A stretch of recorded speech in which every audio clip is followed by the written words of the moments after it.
Bapak, Ibu, Saudara-saudari terkasih umat Allah di Paroki Santo Mikael Pangkalan TNI AU Adi Sucipto dan Anda semua yang menyaksikan acara ini, selamat pagi, selamat siang, selamat sore, selamat malam, kapanpun Anda menyaksikan program kami, Ceritaku Bareng Tuhan. Kembali bersama saya, Romo Martinus Jogolelono, Pastor Paroki di Paroki Santo Mikael Pangkalan TNI AU Adi Sucipto, Yogyakarta. Kita mengadakan acara Ceritaku Bareng Tuhan, mendengarkan kisah-kisah umat, kisah-kisah pribadi-pribadi yang mengalami bahwa Tuhan hadir, Tuhan berikan teori, Ia hadir di tengah-tengah kehidupan kita. Hari ini kita bersama dengan seorang ibu ya, atau mbak, mau disebut apa, monggo, yang akan bercerita tentang pengalamannya bersama dengan Tuhan. Tapi sebelum kita cerita, monggo mbak cerita dulu, kenalan dulu siapa jenengan. Ya, nama saya Felicia Intan Paramita. Saya ibu dari 2 anak dan kebetulan kami tinggal di sekitar lingkungan gereja ini. Kami ada di lingkungan Ignatius Loyolamo. Ya, baik. Terima kasih. Jadi ini umat dari paroki ini. Jadi umat paroki Pangkalan itu bukan hanya umat dari dalam lanut, tapi juga beberapa dari luar kompleks ini. Jadi hari ini kita mau mendengarkan cerita Mbak Intan. Mbak Intan, ceritanya itu adalah tentang pertobatan, dalam arti dia mengalami proses mengenal Tuhan, dalam proses dia akhirnya menjadi Katolik dalam di usia dewasa, lalu menjadi Katolik setelah menjadi Katolik. Anda memahami, kita tidak akan memikirkan tentang bagaimana baik buruk dan sebagainya, tetapi menjadi lebih Katolik setelah jadi Katolik. Monggo dulu cerita dulu bagaimana proses menjadi Katolik dan sebagainya. Iya, jadi awalnya itu saya berkenalan dengan yang sekarang menjadi suami saya, dan kebetulan dia adalah seorang Katolik. Pada awalnya memang tidak terbesit sedikit pun bahwa saya akan menjadi seorang Katolik. Sebelumnya beragama? Saya Islam. Ya, seorang Muslim, ya. Muslimah. Lalu setelah itu kami dekat, bukan hanya dekat dengan suami saat itu, tetapi dekat dengan keluarganya juga. Tidak ada pemaksaan, tidak ada pengaruh dari keluarga untuk mengikuti hidup menjadi seorang Katolik. Tetapi dari perbuatan atau mungkin dari sikap-sikap waktu itu almarhumah ibu mertua itu menunjukkan bahwa inilah Katolik seperti itu, apalagi di dalam lingkungan keluarga yang menurut saya memang baik. Lalu suatu ketika saya diminta untuk mengantar ke gereja waktu itu. Saya masih belum berpikiran bahwa saya akan menemukan jalan yang berbeda. Lalu waktu itu kalau saya masuk, tiba-tiba saya mendengar lagu Bapa Kami.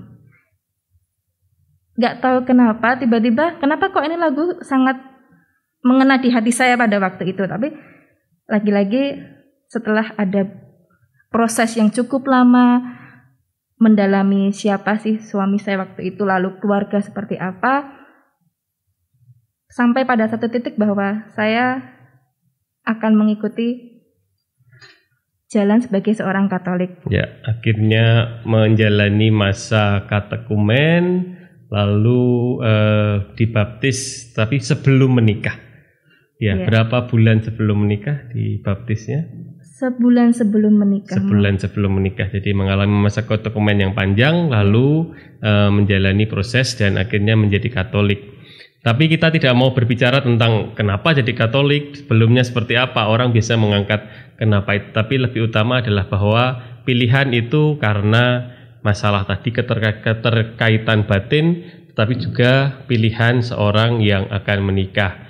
Tapi mari kita dengarkan bahwa menjadi Katolik tidak berhenti ketika dia dibaptis, tapi menjadi Katolik terjadi setelah ia menjalani hidup sebagai seorang istri, sebagai orang Katolik, dan akhirnya berproses di dalamnya. Jadi kalau boleh cerita Mbak, di dalam proses dengan akhirnya setelah menjadi Katolik menikah itu apakah lancar-lancar saja? orang mengatakan dalam batinnya itu apakah tidak ada pergulatan-pergulatan, kenapa akhirnya saya pindah agama? Iya, kalau saya bilang tidak ada apapun semua berjalan lancar, kayaknya itu tidak mungkin ya Mo ya. Pasti setiap proses itu ada naik turunnya. Dan kebetulan waktu itu kami menikah, saya menikah dalam usia muda, lalu ada sisi bahwa masih ada perasaan yang lalu tertinggal, tapi saya harus tetap menjalani apa yang sudah saya pilih saat ini dan saya sudah memantapkan hati. Itu banyak sekali pergolakan, bukan hanya dari dalam diri saya tetapi dari orang-orang di sekitar saya. Nah, lalu pada suatu titik saya istilahnya menemui suatu hal yang membuat saya kok begini ya hidup saya, seperti itu. Lalu tiba-tiba saya menemukan beberapa istilahnya doa yang menguatkan saya. Selain doa pun ada orang-orang yang menguatkan saya, tentu suami pasti, anak-anak itu yang paling menguatkan saya, dan juga almarhumah ibu mertua itu yang andil cukup besar dalam istilahnya membuka hati saya. Lalu oke, kata-katanya bagus, membuka hati, itu ibu mertua. Sekarang diceritakan Mbak, ibu mertua itu andilnya apa toh? Ibu mertua itu tidak memaksa saya untuk menjalani semua hal yang harus dilakukan sebagai seorang Katolik. Ya, dulu juga tidak memaksa jadi Katolik juga awalnya ya? Tidak ada paksaan. Lalu bagaimana? Ya saya sambil berusaha untuk istilahnya memahami, mendalami proses ini.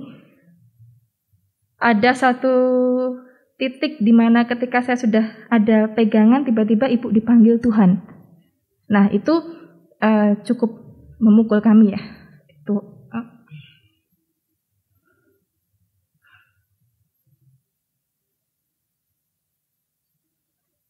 Dan salah satu kenapa saya ingin menikah, saya dan suami menikah dalam Katolik, itu karena saya ada gambaran keluarga Katolik yang baik itu dari mertua saya.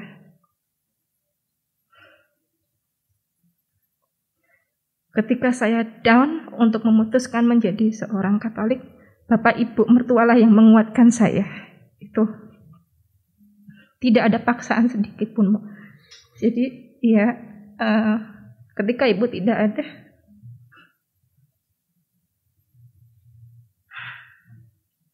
ya pasti suami. Baik, saya mendengar cerita Mbak Intan ini cukup panjang beberapa waktu yang lalu, dan salah satu pengalaman yang memang sangat mendalam itu bersama dengan ibu mertua. Tadi agak sedikit lewat karena sudah terkaget oleh pengalaman ibu yang dipanggil Tuhan. Tapi sebelum dipanggil Tuhan, bagi jenengan figur ibu mertua itu kesan itu orang Katolik yang baik, yang hidupnya mulia dalam arti tertentu. Nah, itu seperti apa? Cerita-cerita mungkin 1-2 pengalaman yang mengesan tentang ibu mertua. Pengalaman yang saya dapat dari ibu yang baru saat-saat ini saya lakukan juga itu adalah ibu selalu berdoa pada pukul 6 sore. Waktu itu saya menganggap itu sambil lalu sesuatu hal yang biasa lah ya, berdoa seperti itu. Tapi ketika saya mencoba untuk melakukan hal itu sangat berarti buat saya. Ternyata ini mengapa ibu dulu melakukan hal ini tanpa mengatakan bahwa aku lagi doa loh, seperti itu. Tapi lebih kepada menunjukkan sikap-sikap yang memang menjadi seorang Katolik itu ya kayak gini dek, seperti itu. Tapi tidak dengan kata-kata ya Mo ya. Nah itu yang membuat saya sampai saat ini berusaha untuk mengikuti jalan ibu seperti itu. Kecuali berdoa, sikap hidup yang mengesan dari ibu mertua apa ya? Ibu itu orang yang kuat untuk suami, kuat untuk anak, kuat untuk lingkungan sekitarnya. Itu yang membuat saya, kalau bahasa anak muda sekarang, wah keren ya ibu, seperti itu. Karena tidak mudah menjalani hidup yang cukup panjang dan prosesnya ibu juga banyak naik turunnya, kurang lebih sama dengan saya. Jadi itu yang membuat saya harus jauh lebih kuat dari sosok ibu dulu. Baik, ini pengalaman. Jadi seorang mau jadi Katolik bukan pertama-tama karena kata-kata mau jadi Katolik, mau jadi apa silahkan datang, tapi karena melihat sosok yang menarik. Pewartaan melalui kesaksian kehidupan itu yang jenengan alami dalam proses itu. Kecuali ibu mertua, sosok lain yang berpengaruh dalam iman jenengan siapa? Nah, ini menurut saya agak lucu ya. Maksudnya Tuhan tuh menunjukkan hal-hal yang kalau orang bilang tuh amazing, tapi tidak kita sadari sebenarnya. Mungkin baru beberapa bulan ini, mungkin semenjak corona ini, bukan saya saja tapi kami sekeluarga itu ditunjukkan oleh suatu sikap dari teman kami, tetangga kami, ibu seorang anak.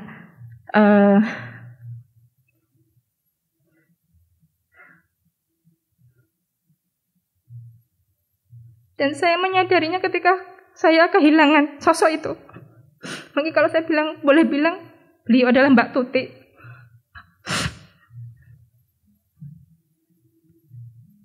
Setelah saya pikir-pikir,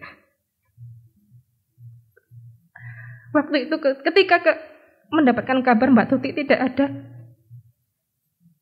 saya menangis.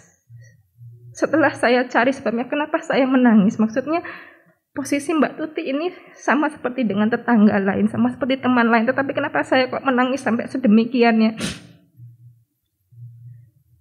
Karena beberapa bulan terakhir beliaulah yang sering mendatangi kami, entah itu karena diminta atau apa, tapi saya merasakan ketulusannya. Apalagi beliau jauh lebih tua dari kami. Beliau mendatangi kami, memberikan buku-buku doa, membawakan lilin untuk berdoa dalam sebuah keluarga.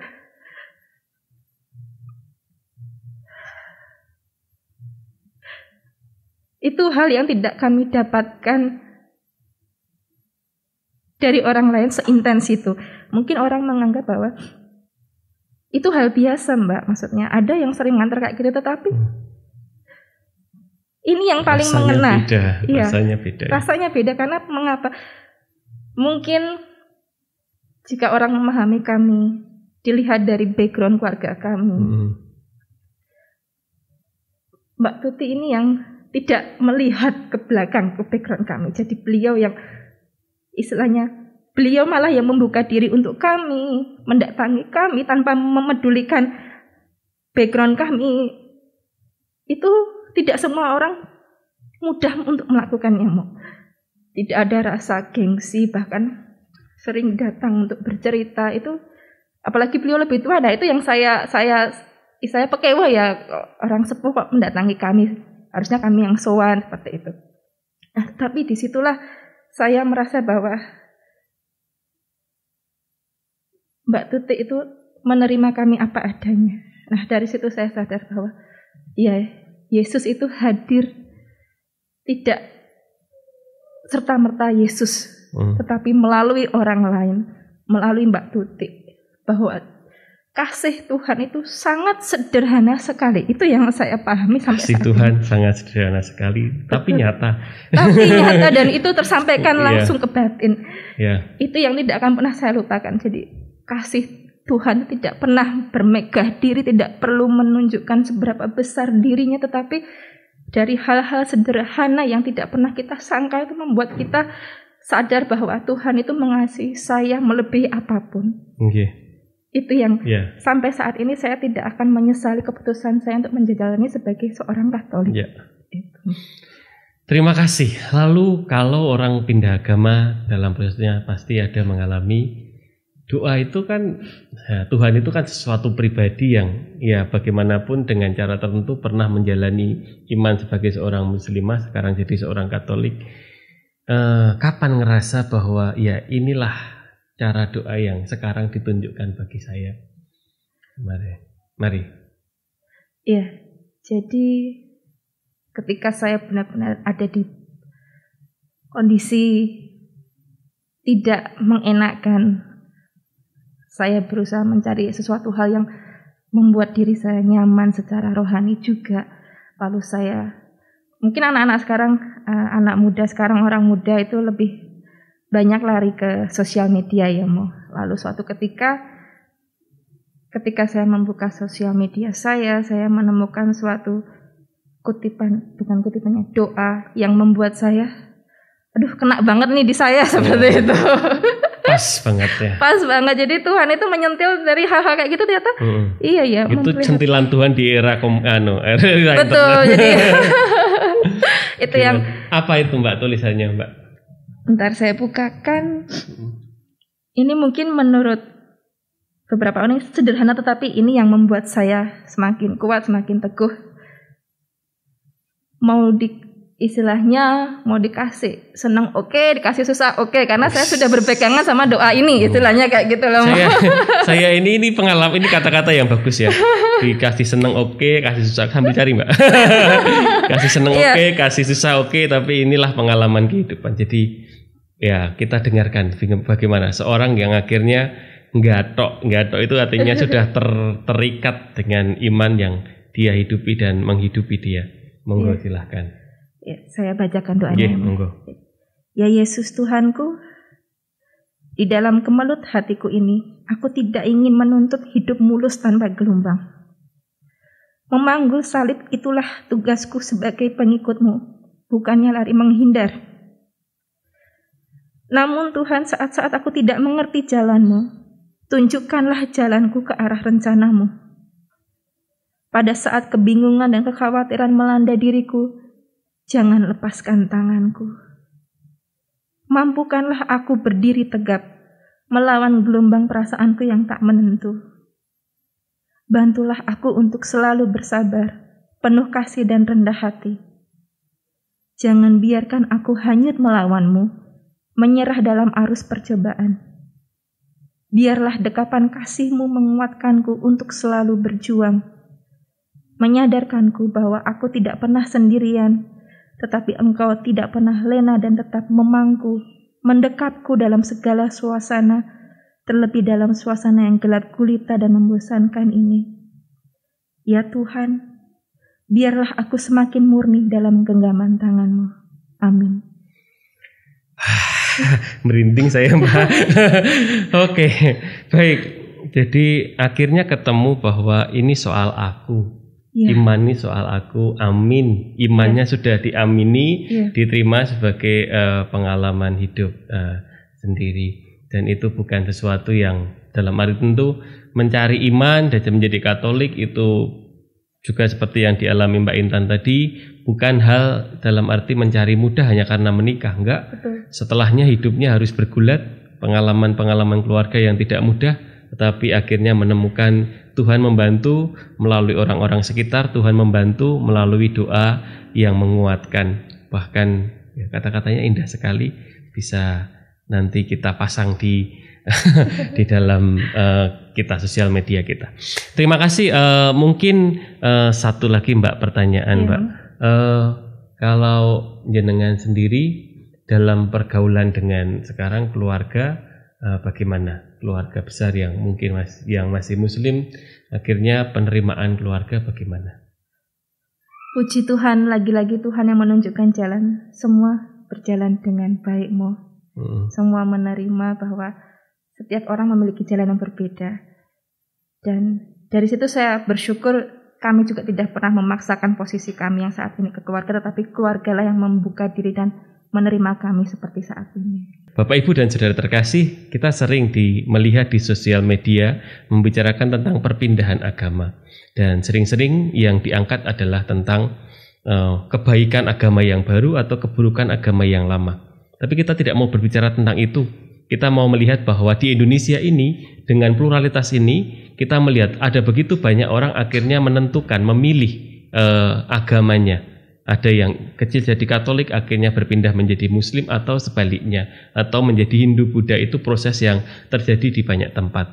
Tapi kita mau mengangkat bahwa akhirnya seorang yang berpindah agama itu, apakah mereka akhirnya menemukan dirinya beriman ataukah hanya sekedar berpindah agama? Mbak Intan adalah sebuah contoh seorang pribadi yang akhirnya mengatakan, amin, saya menemukan iman saya. Amin, saya menemukan iman saya. Dan itu adalah pengalaman manusiawi yang akhirnya menemukan Tuhannya. Mungkin orang lain menemukan iman dan pengalaman hidupnya di dalam cara yang lain, tapi dia menemukan imannya, aminnya di dalam iman Katolik.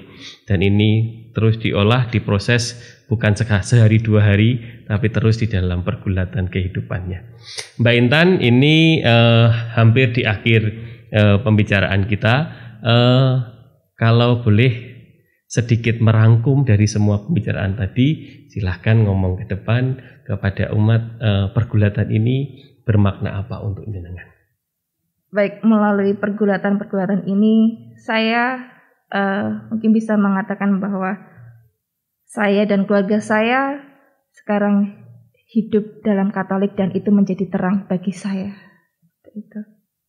Ya, terima kasih Mbak Intan, pengalaman kehidupannya, dan kita bersama-sama belajar hari ini. Proses menjadi Katolik tidak mudah, katekumennya lama, panjang, tetapi juga di dalam proses perjalanan kehidupannya tetap didampingi oleh orang-orang yang ada di sekitar, dan pengalaman itu bertumbuh di dalam kesaksian-kesaksian hidup. Kalau dulu adalah mertua, dulu adalah Mbak Tuti, Mbak Intan sekarang harus jadi saksi hidup, kesaksian atas Tuhan yang baik di tengah-tengah kehidupan. Semoga saya juga, semoga Anda juga. Ini cerita Mbak Intan bareng Tuhan. Saya punya cerita bareng Tuhan. Bagaimana dengan cerita Anda bareng Tuhan? Kita bersama-sama ingin mengamini, mengimani, menghidupi bahwa Tuhan bukan teori. Tuhan sungguh hadir dalam kehidupan kita, dalam hidup Anda, dalam hidup saya, dalam hidup Mbak Intan. Kita semua bersama dengan Tuhan menjalani kehidupan. Bapak, Ibu, dan saudara-saudara terkasih, dimanapun Anda berada, terima kasih Anda semua menyaksikan program ini, Ceritaku Bareng Tuhan, Tuhan yang hadir, yang nyata, menemani kehidupan kita. Kalau Anda ingin mendapatkan notifikasi tentang acara ini, silahkan like, subscribe, komen untuk acara ini, sehingga Anda bisa diperkaya, kita bisa diperkaya, kita bisa boleh saling memperkaya satu dengan yang lain dengan Ceritaku Bareng Tuhan. Terima kasih untuk Anda semua. Terima kasih Mbak Intan. Tuhan memberkati kita. Berkah dalam.